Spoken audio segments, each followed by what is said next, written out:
Astrophysicist Jack Singal is a physics professor whose research focuses on our universe. A major theme of his research is light, both the kinds our eyes can see and the kinds for which we have to use instruments. Different types of light help us understand all the things that make up the universe.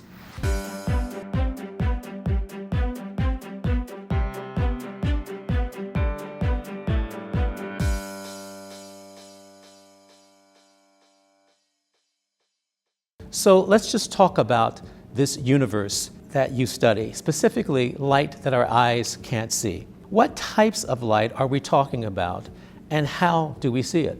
The electromagnetic spectrum contains the type of visible light that our eyes can see, and also light that's at many other frequencies you may have heard of: ultraviolet light, infrared light, radio waves, X-rays, gamma rays. And all the processes in the universe put out light at all these different kinds. And so to build up a systematic understanding of things in the universe, we need to use all of the light and study all of the light.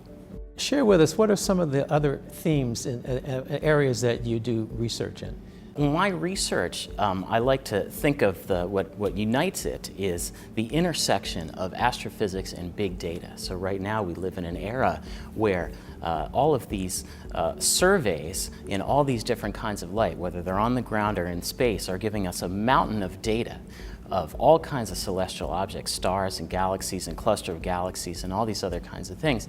And it's up to scientists to use the data to draw scientific conclusions about processes in the universe. How do you get our undergraduate students involved and engaged with you in your research? I have students that learn how to analyze big data sets. I have students that write algorithms. I have students have given presentations and posters at national meetings and at other universities.